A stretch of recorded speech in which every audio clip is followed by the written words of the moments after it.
Hello, everyone. Good evening. This is the Black Diamond Call for Monday, the 26th of June, 2017. I am John Lavinia, your host, as I am each week here on the Black Diamond Call. And very excited about our new people. We do have a bunch of new people who have just recently gotten started here with Digital Altitude. And regardless of what team you're on or what country you're from or what time zone you're in, I am so glad to share the message of all the things that are possible here with your online business. And of course here on the Black Diamond Call, where we let loose each week and talk about things that have gotten us to the top. And in this case, I'm going to be my own guest speaker tonight. I was actually attempting to nail down one guy, one of our top earners here, who I've not heard back from yet today. He must be out living the lifestyle. But we are going to be having lots of different people that come out on this call and all of our calls, as you know, to share their insights. And of course, this call is similar in that way, but different in the way that we tend to not pull any punches on this call. We just kind of say it the way it is, and we do open it up at the end for questions and comments. So if you are tuning in live, we will have that session at the end. But essentially, the Black Diamond Call, for any of our new members here, is where we get to hear about the ideas and strategies that got us to the top, rather unfiltered. And this is something that I've been doing in various formats since 2003. So this is a bit of a tradition. So anyway, I want to welcome everybody. The rules are take what you like and leave the rest. You're going to hear my opinion on stuff, see how this works into your life and into your business, see how it's usable for you. And if it's not usable for you, then go use something else. But do something. That's the point, is do something with this data. Do something with this information. And of course, as I always say, if I say anything that offends you, you'll get over it. That's just our disclaimer. So that being said, we're going to get into our topic tonight. Let me welcome our guest speaker. Tonight we got John Lavinia. Hooray. Oh, thank you. Thank you for the introduction. Okay, cool. So, so what I'm talking about tonight is something that I heard a guy named Albert Gray talk about back in the 50s. Actually, I wasn't around in the 50s, at least not as John Lavinia. I was born in 1970, but I got a transcript of a speech that took place back in the 1950s. This was a guy named Albert E.N. Gray, who was a big shot in the Prudential Insurance Company. And he gave a speech called The Common Denominator of Success. Some of you may have heard of this. If you're here with me live and you've heard of this before, go ahead and type in the chat roll so I know how many of you are already exposed to this. And, if not, then I'm going to give you the full dissertation. But there's one piece of this speech that I wanted to focus on tonight. Anybody ever heard of this? Albert E.N. Gray and his famous, at least famous at the time, speech about the common denominator of success. I see no takers. Nobody. Let's see here. No. Okay. Dominic says no. Robert says no. The answer is no. Okay, so we're going to take it from the top on this. This is fun. I've referenced this speech before, but I'm going to give you, I suppose, a review for any of you who might be listening on the podcast. You've heard me reference this before. And then for all of our people joining us here live have never heard about this, this is pretty damn spectacular, what this guy talked about. And I'm going to paraphrase. I'm not going to read from the transcript, although I suppose I could, but I've read it enough to know exactly where I want to go with this and the most vital points that I've taken from it. Anyway, he was talking to this group of insurance people about the common denominator of success. He said that he wanted to understand if there was a common denominator of success, and it would have to be universally applicable. In other words, it would have to apply to all people who have ever been successful at anything, not just what we're doing here with selling insurance and whatever, but it has to this has to be more like a law, not just like some arbitrarily applicable thing that may or may not work depending on your circumstances. He wanted something solid. And he said, because that's what I was looking for, that's what I found. Because after all, the big thing in that world and also in our world, in direct sales, the big factor that people who are team leaders, sales managers, things like that, the big factor is people. And I think a lot of times in modern times, certainly with the advent of the internet and various forms of online media and such, people sometimes don't really grasp the necessity to be a good communicator, to be someone who can manage a team, who can influence people to take action. This is sort of a play off of what we did this morning in our wake-up call.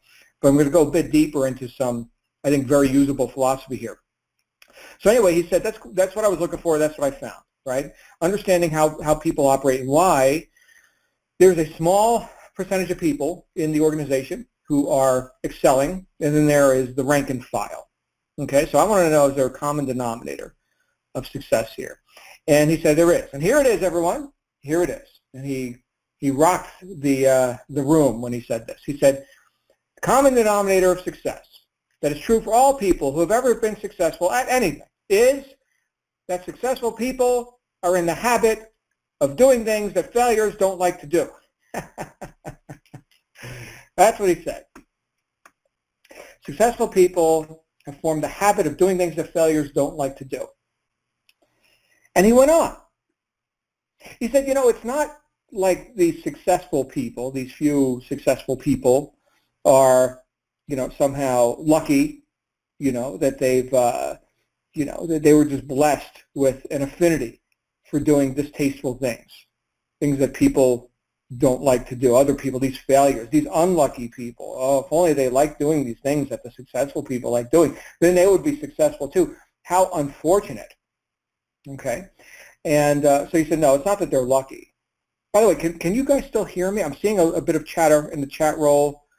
People asking if the call has started. Can somebody type in the chat roll, make sure that we're still live, that we haven't collapsed? Robert says yes.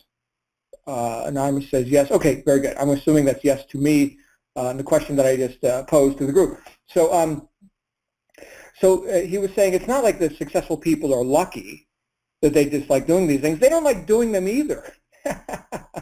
Like in that world, there was a lot of cold calling going on. Now, does anyone here enjoy cold calling? If you do, we'll have you out and you can host a call and you can talk all about that. Actually, that's why we're in marketing. I would say everyone is because we're more interested in talking to people who are inbound, raising their hand and saying, oh, I want more information. I'm answering an advertisement. I'm, you know, I'm going to chase you now. I want you to give me information rather than you chasing me all around.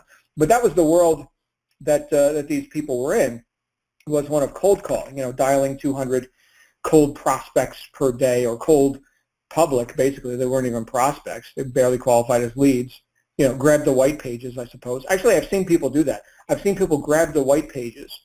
Evelyn's saying, I can hear but can't see the screen. There's nothing to see, Evelyn. This is an audio broadcast today. So Wednesday nights, we have our On the Rise webinars where you get a video, and also Tuesdays on our Basecamp webinar. This is just me running my mouth. I suppose I could turn my camera on, but I need a shave. So I'm not going to do that. I'm not going to subject you all to that. It's bad enough I subject my coaching students to that. Hey, that's one of the aspects of the online marketing lifestyle, shaving optional. Anyway, bathing too. I have done that though. So back to our point. He was talking about how these successful people don't like doing these things, right? And my tangent was that we don't have to do cold calling. Thankfully, I probably wouldn't be in a business like this if I had to do cold calling. You know, we know more about direct response advertising now, right? That's where someone says, yes, here's my email address, give me more information. Show me the video, show me the free report, you know, give me a trial membership, you know, give me some coaching, do something for me. I'm raising my hand here. So we don't have to cold call. Anyway, these people were doing a lot of stuff they didn't like to do. And his point was that successful people have formed the habit of doing these things even though they don't like doing them. Even though they don't like doing them. Why? Why would they do that? And he said the reason why is because they subordinate their preferences about pleasing methods or unpleasing methods. They subordinate that for pleasing results. Pleasing results are higher in the hierarchy of importances to these successful people. They are higher than whether or not they're enjoying the methods. Right? Think about that. So I want my goal. I've got this goal, you see, and the goal is to make $1 million, buy a Lamborghini, to do this and that and such and travel the world and whatever your goals happen to be. And I am now willing to exchange my service, my product, my opportunity for for the receipt of money in exchange for these benefits that I'm going to offer to the marketplace. Now, the methods that I must impinge on the marketplace, in the case of what those people were doing, a lot of cold calling, okay, the methods that I must use to impinge on the marketplace and to increase the demand for what I have a supply of here, well, those methods are second to the future result, which I'm going to guarantee myself right now. I'm going to get that future result. I'm going to go ahead and take care of business. Oh, I don't like doing those things. Well, you know what? Nobody else likes doing those either. So, you know what? Let me do those things. Let me do those things. Let me pick up the phone. Let me, in our case, let me learn online marketing. Let me do email follow-ups. Let me go ahead and create ad campaigns and maybe videos and content. Some people like to blog. Some people like, search engine optimization. There's lots of different things you could do, and they all work. The point is that you're going to do them and that you have an interest in them, which means you've got an aptitude for that. This is something I wrote about in my first book, Interest Renders Aptitude. If you weren't interested, you wouldn't be here, right? If you weren't interested in the spoils of success, well, then you wouldn't be in a program that just reeks of success, like what we've got here, right? There's a lot of things you could do as a dilettante, as a weekender, as a hobbyist, which do not have nearly the magnitude of the results that we can have with something like what we've got here. Okay, so you opted for this. You obviously have an interest in this online marketing lifestyle and being a successful entrepreneur. Okay, and because you've got an interest in that, you've got an inborn aptitude to do that, right? You would not have an interest in something you didn't have an aptitude for. For example, and this is another example I gave in my first book, trigonometry. I dropped out of trigonometry when I was in high school. Why? I didn't have an aptitude for it. I didn't like it. And I've got a high IQ, but my goodness, I'm not interested in this. Like, when am I going to use this? When am I going to possibly use this? I'm not going to be doing trigonometry. I'm a bit of a wordsmith. I was even back then too. I was very much into language and communication, and didn't know it at the time, but sales, communicating with people, and understanding how the mind works, how my mind works. And this was kind of out of necessity too. I mean, I had an interest and an aptitude for that sort of thing because my life wasn't working, guys. I don't know how many of you know my story, but I was a troubled youth running the streets of New Jersey. My life was a wreck. I had to start learning something about the mind and how we get results and why I'm so pathetic, right? I had to learn about that stuff out of necessity. And so I was interested in it, and therefore I had an aptitude for it. Trigonometry, not so much, right? And guess what? Not interested, not good at it, dropped the class, done. Okay, other people, oh, they love it. What other kind of stuff do people love, right? Accounting. I was just having this conversation with my wife just today, right? How I can practice work avoidance when it comes to things like accounting. Now, we've got an accountant, we got people that do the high-level stuff. But when it comes to things like auditing, statements and things that just standard business practice kind of stuff. Oh my goodness, can I practice avoidance on that? Hey, I gotta feed the fish, and I think the dog needs to go out, and oh, I didn't get the mail yet today, and you get how this goes, right? So I can do that. I can do that all day. I don't like it. I just don't like it. Now, some things we got to do. Give you another example, going to the gym, right, or doing some sort of exercise, right, in our online marketing world, and in fact in our modern life, it's a bit sedentary, right? People sit around, they stare at a computer, they watch TV, they play with their phone, they ride the bus, they're not walking, they're not being chased by saber-toothed cats. They're not being chased and running for their life and defending their life 3 times a day because it's being threatened. Right? The human body was meant to do stuff, to work, right? To do things, to chop wood, carry water, and fight saber-toothed cats, right? That's what we were designed to do, and we've gotten soft. Okay, so there are some people who do the very distasteful thing of inflicting pain upon themselves with exercise equipment, and they've done it to the point where they've developed a habit of doing this.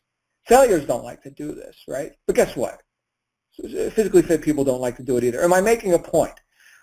Albert Gray made the point 50-something years ago. He said successful people have developed a habit of doing things that failures don't like to do. And they do these things even though they don't like them because they subordinate pleasing methods for pleasing results. That's why we do these things. Now, you've already got a clue on what things you can and should be doing by the virtue of the fact that you're here in this environment, in this community. Okay? There are other people who are going to get really good and form, very resourceful habits in areas that you do not need to become, well adjusted to or habitually successful at, like trigonometry, like accounting, right? Things like that. And I know some of you have more of a mathematical mind, certainly than me. But the things that you got to get good at are things that you're going to learn and are learning in the curriculum. Things like Base, Rise, Ascend, Peak, Apex, Social Media Marketing University, community webinars and such, like we do on Wednesday nights with On the Rise. So all that stuff, right? So these are pointers, right? Pointing you at the things that you could get good at. Now you're not going to do all of them, but you're going to get really good at something. Case in point, Jason Stone, who I mentioned this morning, okay? $1 million, not just producer, but $1 million commission earner right here inside the Digital Altitude online business system. And he's gotten really good, among the best in the world, maybe the best in the world at Instagram marketing. And he's got trainings. You can go watch his trainings and all this. And he is an authority on that. Does he know anything about blogging? I think not. Maybe he does. If we get him on this call maybe next week, he can talk more about his blogging experience. But as far as I know, no. Does he know anything about podcasting? No. In fact, the couple of times that we've had Jason on stage and on calls like this, he's been he's not an entertainer per se, right? Very knowledgeable with what he does, but he's not he's not really a performer, so to speak. And fine, you don't have to get good at everything, right? There are professional talkers in the community, like me. Right? I could be the wordsmith. That's fine. But the idea here is that we get good at something. If I made a point, okay, good. So we're going to move on from that.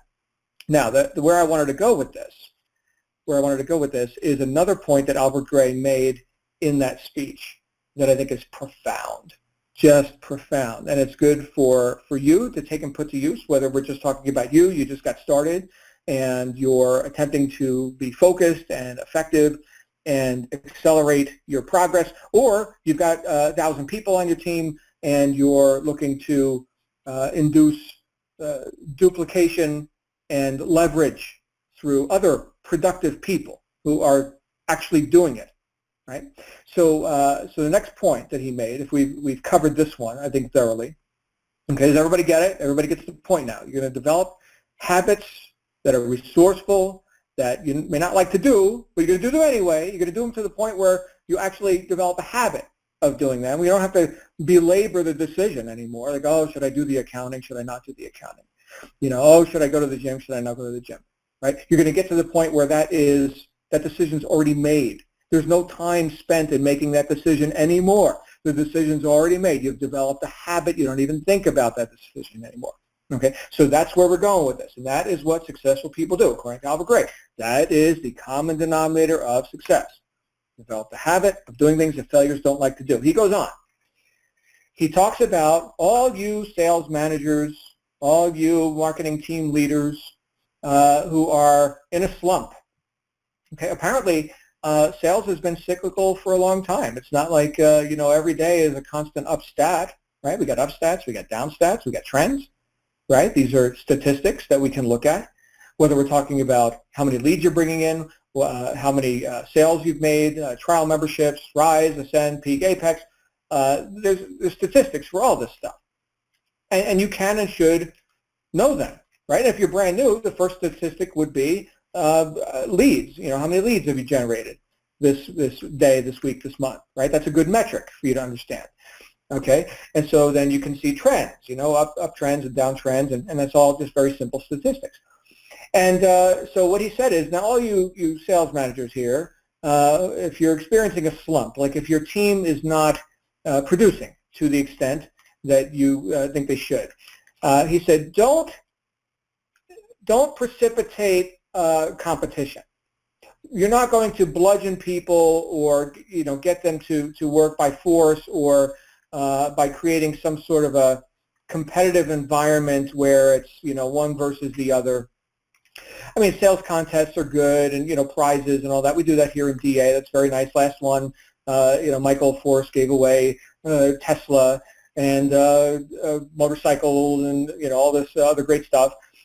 Very nice. Okay, so that's fun. Games are good. Okay, we like games. We like playing games, don't we? Yeah, of course. So we can have games, but to get people out of a slump, he said, here's what you do: get them refocused on purpose. If your mission is to increase production, right, as the team leader, the sales manager, the organizational exec, whatever, get people refocused on their purpose. Why are we here, everybody? That's the question. Why are we here?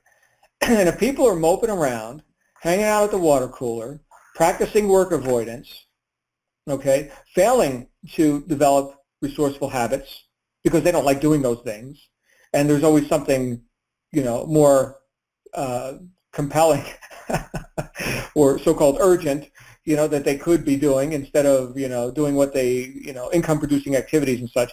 The thing to do to get out of a slump is to refocus on purpose and to re-indoctrinate and re-enroll people into that purpose, and then production will take care of itself.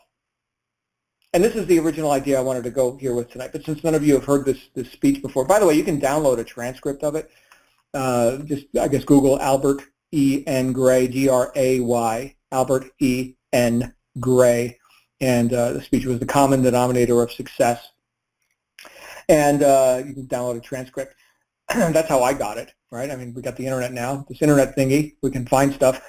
And, but this whole idea of getting out of a slump. Okay, now, if you're brand new and you're just starting your marketing, then you don't need to get out of a slump, okay? You are in a state of what we would call non-existence as far as marketing stats are concerned.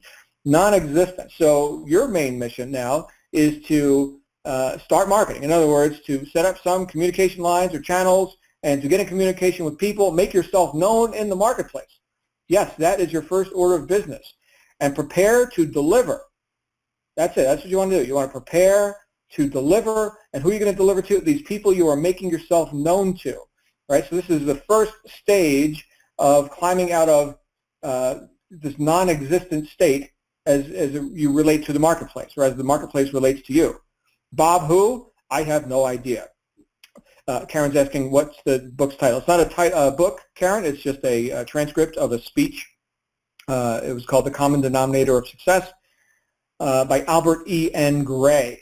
And that was the 1950s.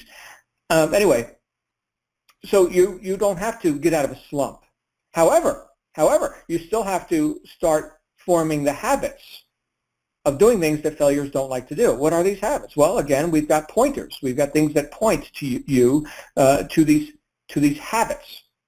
Okay, and when you start considering, and if you're just like right now, you're just going through training, and you're starting to consider, what methods would I like to employ? What would I like to do in terms of my marketing? When you start considering these things, you'll find that there's one or two things that you feel you've got a natural tendency for, a proclivity is what the word would be, a proclivity for doing these things. Okay, we're going to expand our vocabulary tonight.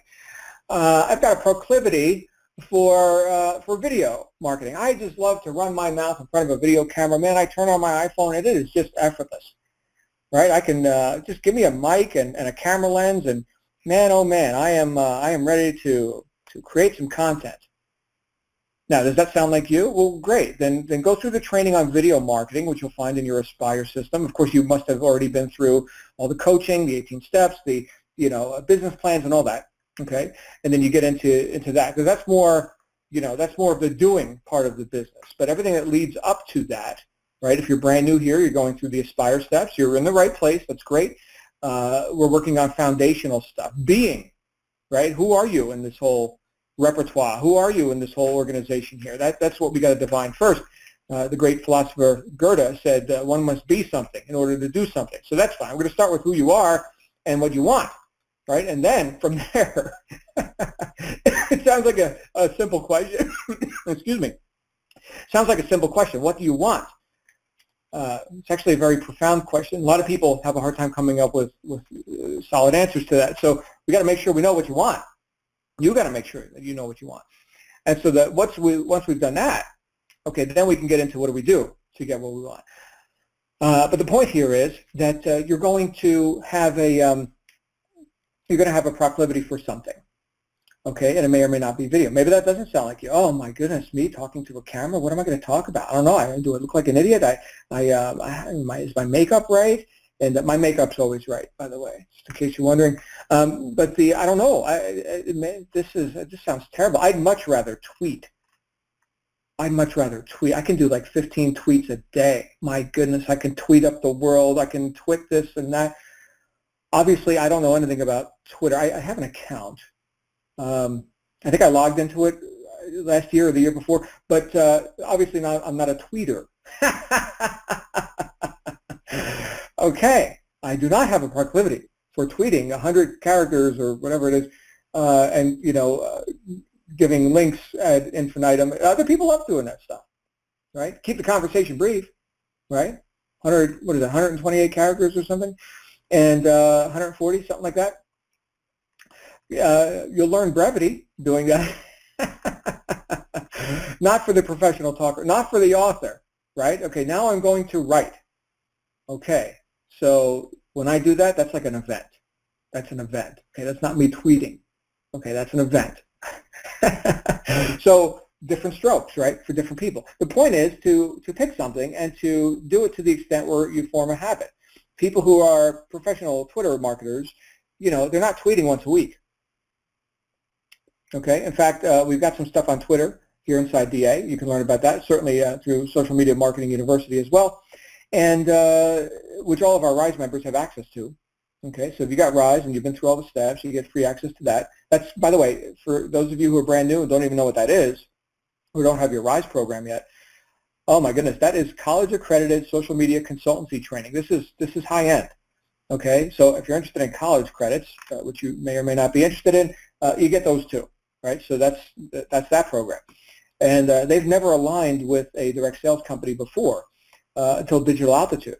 Right, that's certainly they've had plenty of offers, but clearly the significance and the substance of what we've got here with DA has caused that strategic alignment to happen for the first time ever. Anyway, back to our point. You're gonna develop some habits of effectiveness.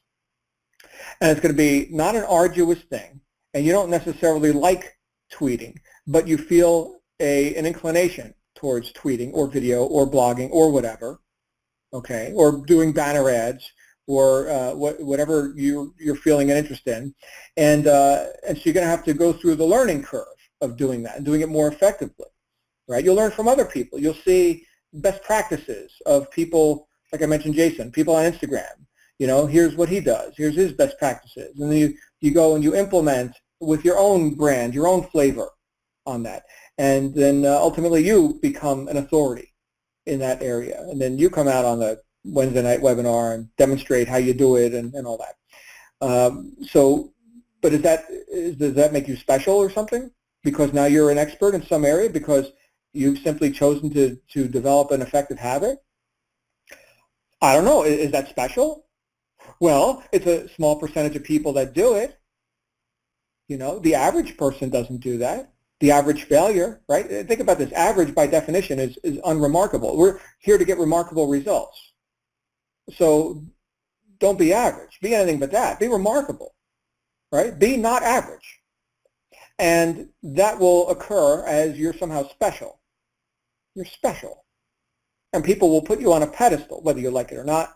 And but all you really did was have some integrity and do what you said you were going to do. Pick a method, get good at it to the point where you've developed a habit, and now you're an authority.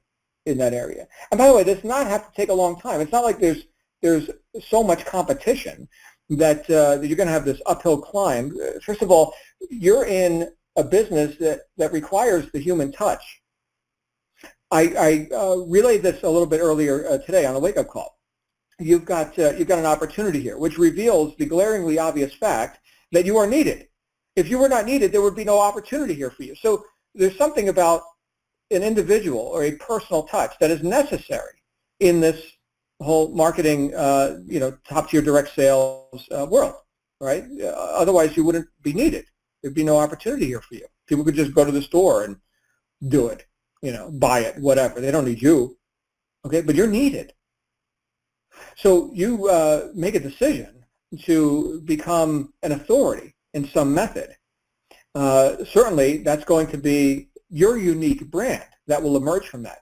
That's not something that can be easily copied, right? In fact, Ralph Waldo Emerson, another great philosopher, said, envy is ignorance, imitation is suicide. So there are people, probably right now, there are people who are trying to imitate top earners in this or other programs and attempting to, I'm sure there are people right now who are attempting to be John Lavenio, right? And to write like I do and to speak like I do and do the things that I do.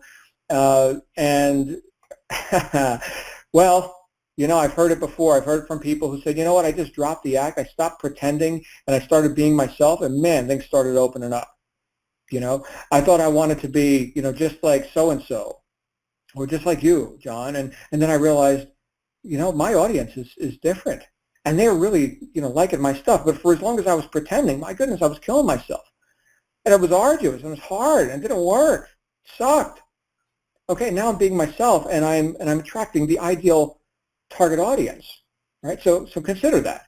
Consider that. You've got something unique and that can't be competed with directly if you develop it, right? If you reach, right? Reach for your goal and reach into the marketplace to fulfill that goal through whatever communication channels that you choose to develop habits of effectiveness with. So right there's a key. Okay, back to the original point, successful people are in the habit of doing things that failures don't like to do. And the secondary point, actually the tertiary point, the secondary point was we don't like doing them anyway, we just do them anyway. We don't like doing them either, we just do them anyway. The third point, and the one that I'm focused on here, is focusing on your purpose. So, and to that end, if you're brand new here, your purpose should be pretty fresh in your mind. Now, maybe you're just discovering that. Maybe you've just met people who, for the first time, are asking you, what do you want? That big question, right? What do you want? What is your goal? And for the first time, you're experiencing communication with somebody who is not antagonistic to that goal or is going to invalidate those goals and purposes because they feel threatened by you. I mean, who are you to make $10,000, $20,000 a month? No, we're here to validate that. Please, go make a pile of money. Go make $1 million a month, please. Right? Does your success story help all of us? Absolutely it does. Does it help the person who right now is working a job and they're just wondering if success is even possible? I'll tell you what, my friends, you'll never help the poor by being one of them. Go make a pile of money. Go make a spectacle of yourself. Please. Right? Everyone here is going to validate and endorse your goals, your purposes, and that may be something new for you, especially if you've been in an environment which has been chronically antagonistic to your goals, right? People feeling threatened by you reaching above mediocrity. How dare you make us all look bad like that, not good enough for you or something. People, what people tend to do is they tend to read their autobiography into other people's lives, right? So like because you've got motivation, right, and they don't, you're breaking the social agreement which they've gone into agreement with, and you apparently are disagreeing with, and that agreement is that we can all be mediocre together and have this tacit consent, which means an unspoken agreement here, where I won't hold you to account for your mediocrity as long as you don't hold me to account for mine. And here you go, climbing out of the crab bucket, right? Like the proverbial crabs in the bucket. Anybody who's never seen crabs in a bucket, I grew up on the East Coast. We used to pull crabs out of the bay, Barnegat Bay in New Jersey. We'd go get crabs, and kind of crabs you eat. And we would get them and put them in a bucket, and like a bushel, like a wooden or wicker bushel, and they could climb out. You see, but if you have one, they can climb out. But if you got more than one in there, so you got to have at least two. And then they claw onto each other, and they pull themselves back in. I would cover them anyway because I have seen a crab bite somebody, and it's a bloody mess. But the idea here is that the whole crabs in the bucket metaphor. You're climbing out of the bucket. You're breaking the social norms, and we're endorsing that. I'm endorsing that right now. I'm here to validate your goals and tell you, yes, let's get that done. In fact, can I help? Can I help you do that? Can we all help you do that? My goodness, why do we host these calls every day, except on weekends, right? Why do we do this, right? Is it because I like to hear myself talk? Sometimes, I guess I do, but talk to myself sometimes.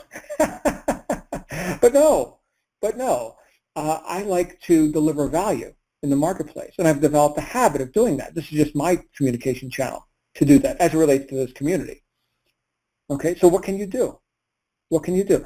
Do it based on purpose. There's the point Albert Gray was making. So you got these people walking around in a slump. Their production is down. Okay, it's not time to crack the whip. It's time to rally the troops and say, ladies and gentlemen, why are we here?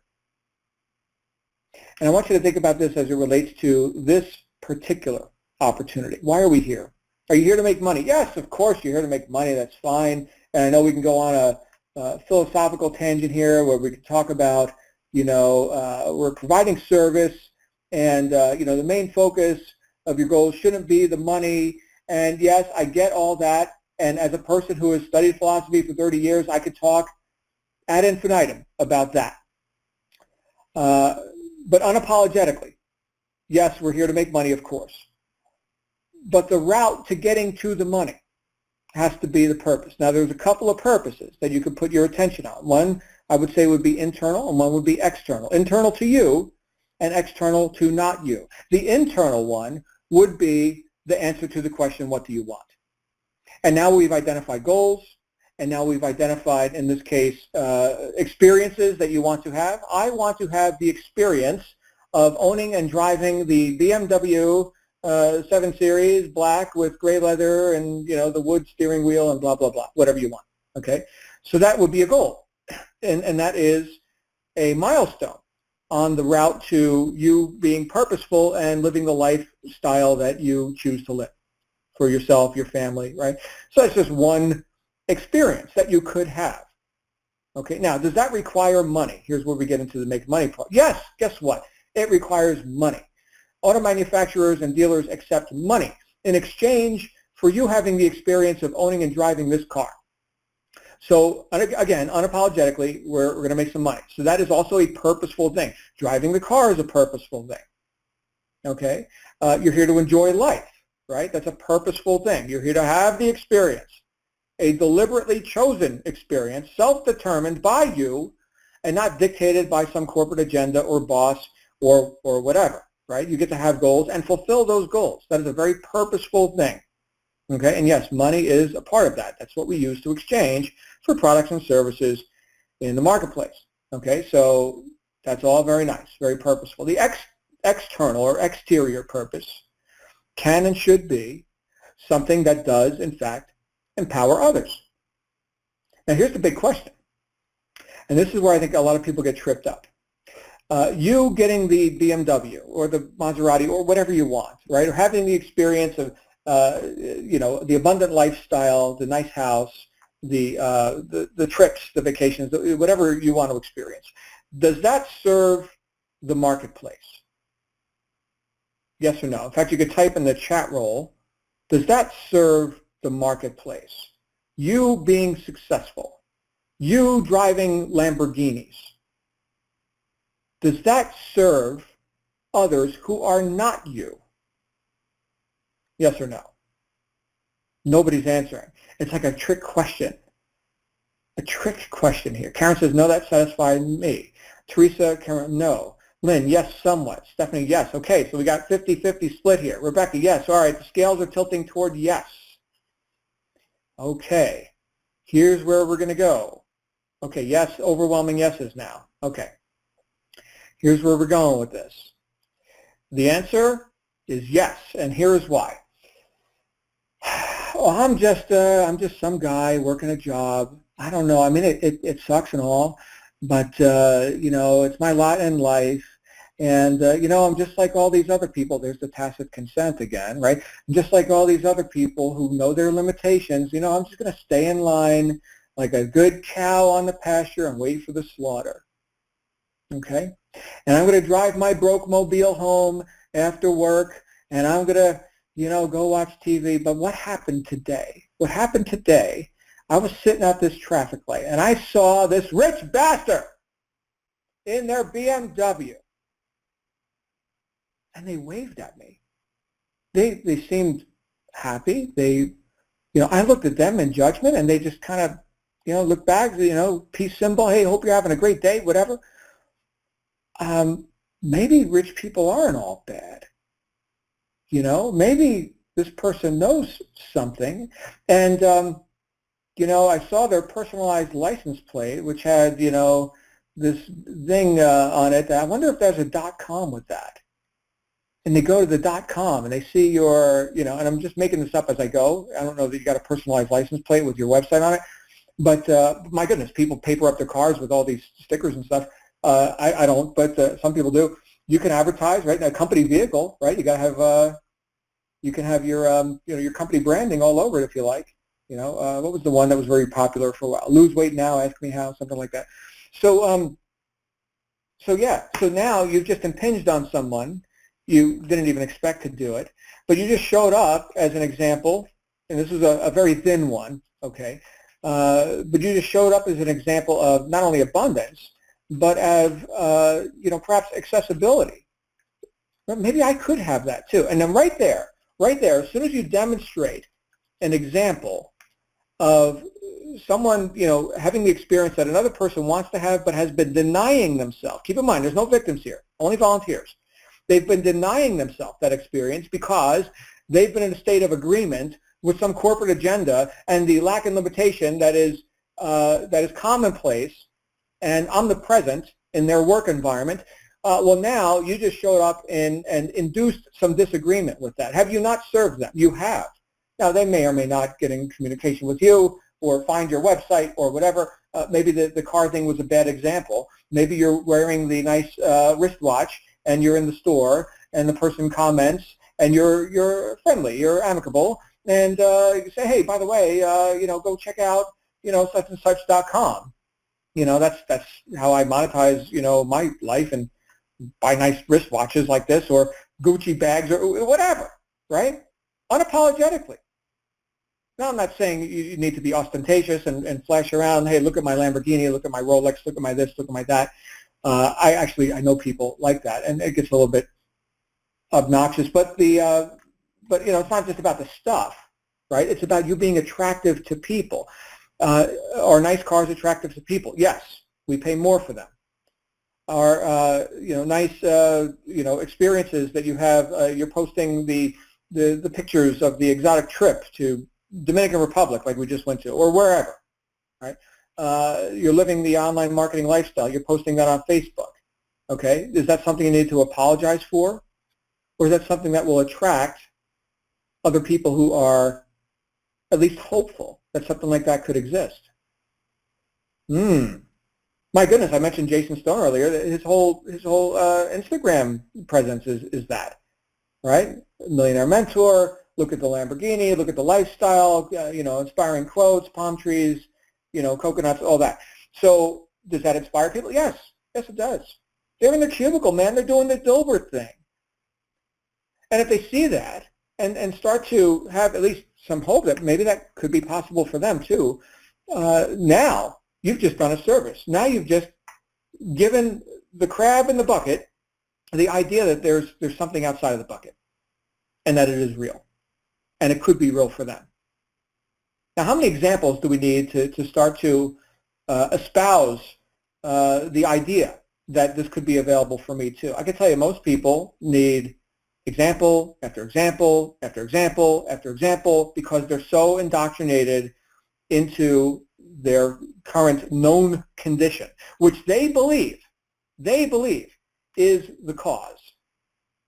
Conditions and circumstances are the cause. I'm not the cause. No, my job, my spouse, my education, my location physically and the planet, my luck or lack of luck, my current funds or lack of funds, what I have or don't have. That's in control. Not me. I'm not in control. I don't get to make these choices. I have to. People go through their life with have tos. Have tos. How does that feel? This is called modern day slavery, my friends, and to some degree you were born into it.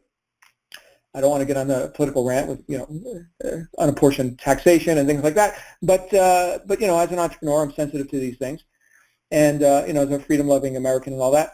But the idea that you can now be cause in someone else's life who's looking around outside of themselves for causes, right? They're not responsible. They're just a victim.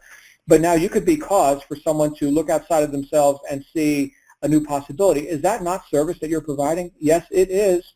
Yes, it is. Now, is it not part of your purpose, or one of your purposes, the external, the exterior one, to empower others to get what they want? I mean, if you're marketing an income opportunity, are you not in the business of empowering others to get what they want?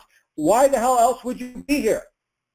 That's what you're here to do, to demonstrate the possibilities that are available to others and to indoctrinate them into what actions they could take if they're actually serious about having those experiences themselves.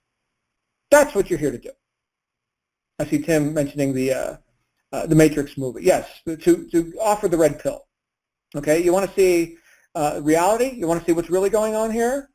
Absolutely. Here we go. Okay, now I'm not saying it's going to be necessarily a comfortable ride. Albert Gray covered that, right?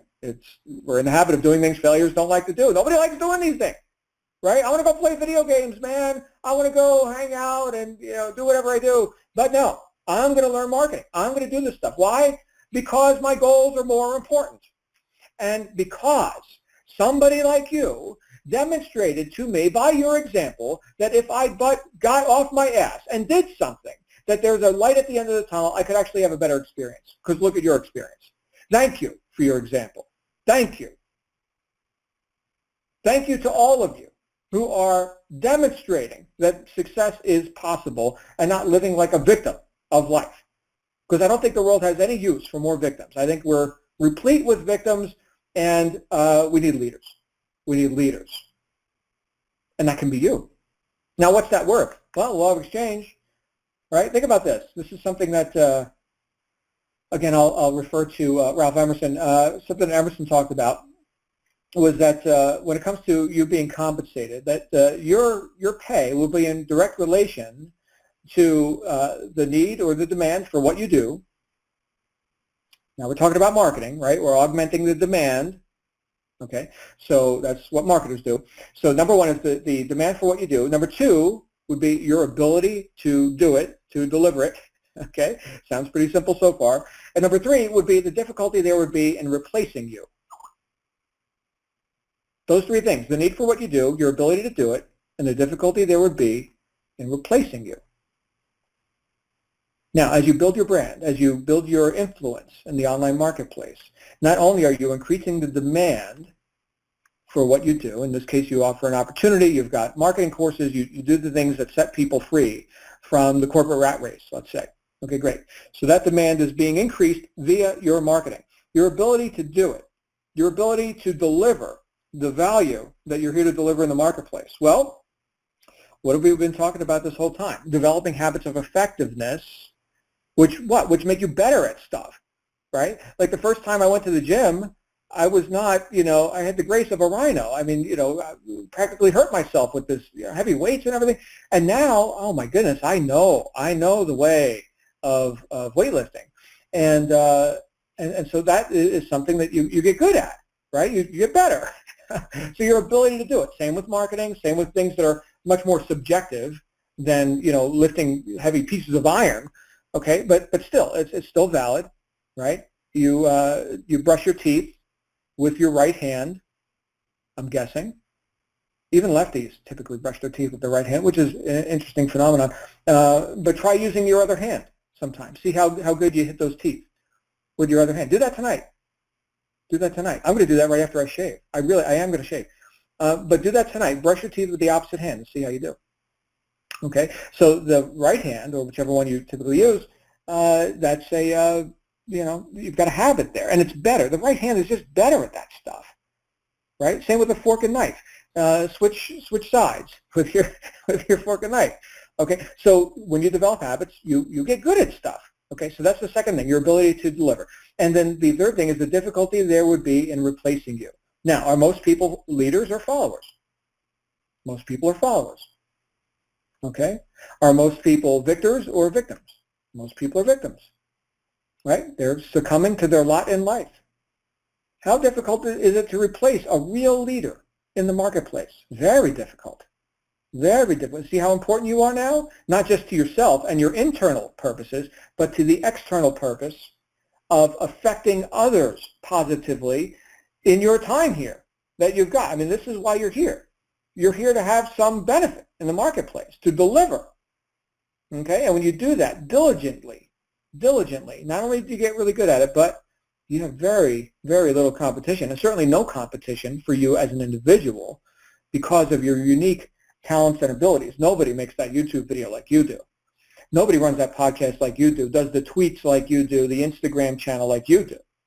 Okay, this is your unique flavor. And 7 billion people on the planet, some of them are going to gravitate towards you and not towards the other guy who does it a little bit different.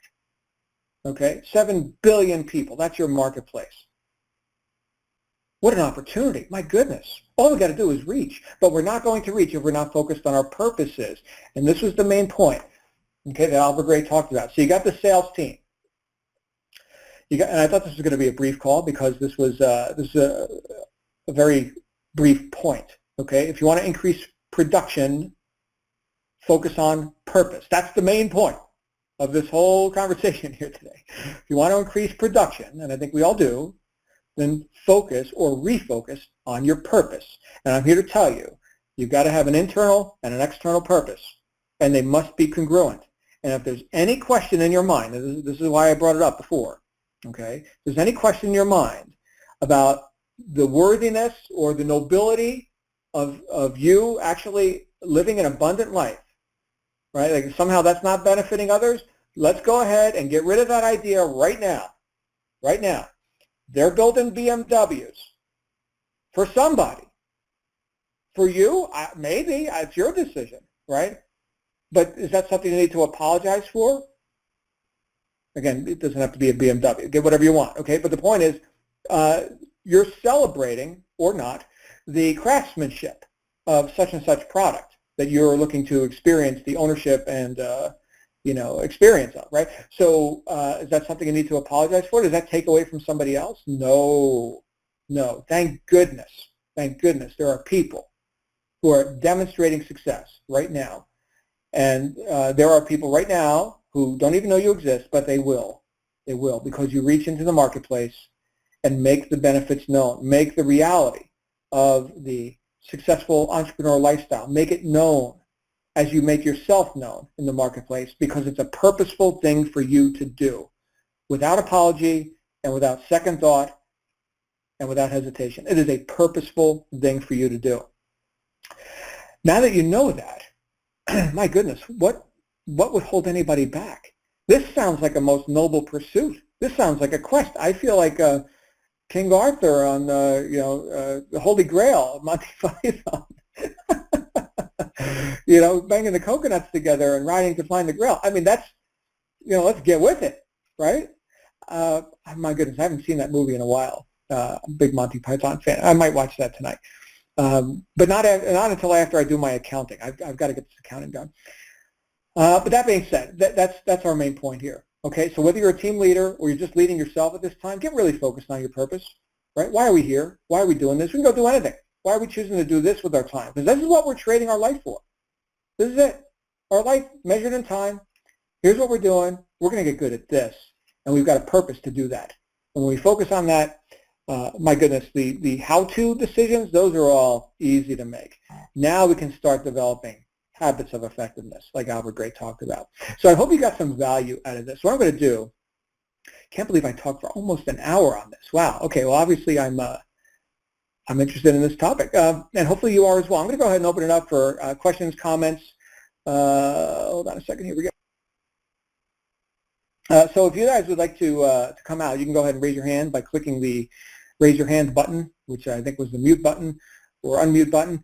And if you're on a phone, then *6 is the command to mute or unmute. And we do have our first caller. Here we go. Karen, you're live on the air. Hello, Karen. Oh, hi. Good evening, everybody. Hey, there she is. Where are you from, Karen? All right. Well, it's more a comment than a question, John, because Okay. I do agree with you that the quality of life that you exhibit on a day-to-day basis is testament to the fact that what you're doing is working. But often I get more of a response that says, oh, so you're rich, so you're enjoying this kind of a lifestyle. I wish that could happen to me, but I can't do it. How do you answer to someone like that, who shows more of envy, for want of a better word, rather than admiration and wanting to know how you do what you do to be where you are? Good question. Is this my friend Karen in Jamaica? Yes. Hey, Karen. Morgan, yes. Awesome. So here's what I do.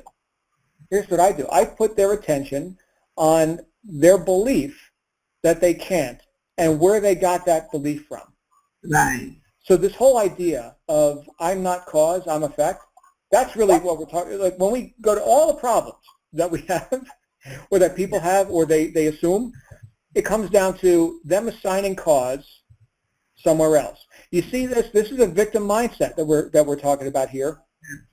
And which we can also say, okay, and people may not like hearing this, we could say it is gross, chronic irresponsibility. Victims are irresponsible people. Irresponsible. I am not responsible for my results. I can't, right? That is victim talk right there. Mm-hmm. And it is everywhere you look in common society, right? Only special people, Karen, only special people can do stuff like that. And look, this is something that I've dealt with for a long time, having become successful myself. People putting a pedestal and saying, well, this is, of course you can, John, And again, Karen, this is why your success story and that of the newer marketer is so vital, because the newcomer or the guest may look and say, well, yeah, of course, John Lavenia, Jason Stone, Michael Force, special people, they're already successful. I can't do what they do.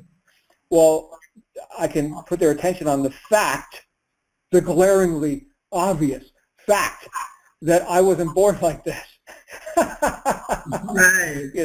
So that's what is that? That's a statement of recapturing responsibility.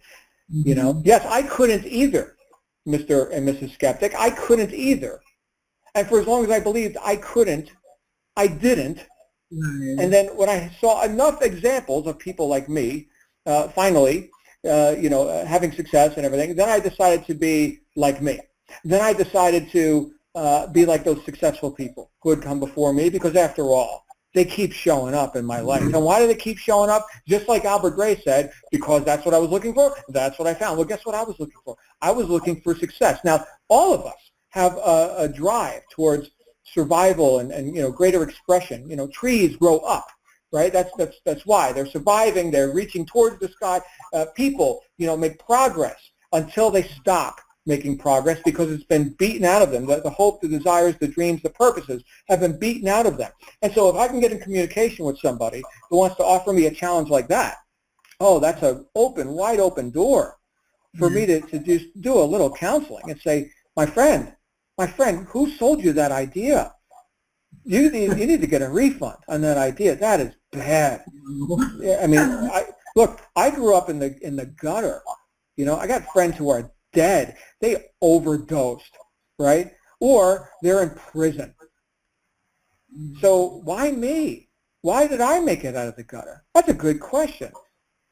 So you see, this whole idea of telling stories that can prove your point, kind of like a parable, right? You can get into a parable of, just something from your life or from one of the successful people that you're modeling here in the community. You can get into a story which disproves and disabuses the erroneous belief from that person who is instantly and automatically, without thought, disqualifying themselves. Because if they were thinking, then they would see, oh my goodness, we've got more similarities than we have differences, right? And in your case, you've got, and I don't know what, geographically or where these people are coming from that may offer you such a challenge, but I can tell you that all throughout the world there are, sections of poverty, and there's sections of abundance and all this. And so regardless of the geographic location that we're talking about, because I do hear this a lot from people who are outside of the United States, and other, places where commercialism seems, more obvious, like you might hear this, like perhaps in a farming community or something where it's, we're just chopping wood and carrying water and things like that. What do I have used for a BMW? Again, instantly disqualifying ourselves from the experiences we would want to have because people around here don't do that. So I think that may be a part of it. But the point is that you can use your stories however they relate. Like I already mentioned to you, the streets of New Jersey. I don't know if you've ever been to New Jersey or seen some of the cities there, urban decay and things like this. But okay, so that is something which would be a graphic picture that would instantly disprove that I was somehow special. When I got started on my path of self-discovery and self-actualization or whatever. So that's sort of a story, right? Which I already told on this call. Okay, a very brief version of it, but I think that right there takes care of such assumptions, because that's what all they are, is assumptions. And the first rule of business is assume nothing. Assume nothing. So we got to get people off of that right there. And then now they've at least got a shot, if they're but willing to go for what they want, which assumes they know what they want, which again is not a good assumption. So if you can get into communication with people about what they want and how there is really a light at the end of the tunnel, look at this example, look at that example, look at that example, and look at the humble beginnings. That's why your testimonial is so important. So important. People got to be able to relate.